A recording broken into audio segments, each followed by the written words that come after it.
हम शादी के सारे ख्वाब सजा चुके थे।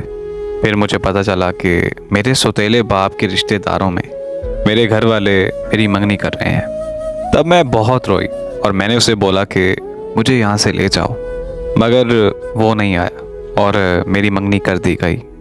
मंगनी के बाद भी मैंने उससे राब्ता रखा। मुझे लगता था कि सब ठीक हो जाएगा।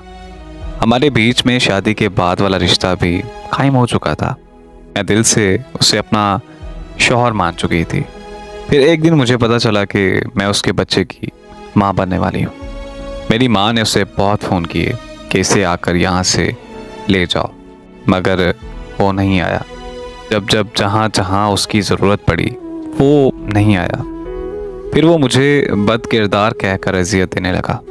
उसने मुझे ज़हनी मरीज़ा बनाकर रख दिया था। पर मेरी शादी हो गई और शादी के बाद भी मुझे सुकून नहीं मिला, तो मैं फिर से उससे राब्ता करने लगी। वो मुझे मोहब्बत के नाम पर आज भी लूट रहा है।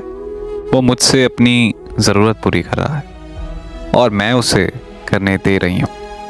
पता नहीं क्या है, क्यों है, मगर मैं उससे नहीं छोड़ पा रही हूँ। मुझे मालूम है कि मैं सरासर गलत कर रही हूँ। ना मेरी दुनिया में बख्शिश है और ना ही आखिरत में। पर मैं क्या करूँ, मेरे बस में कुछ भी नहीं है।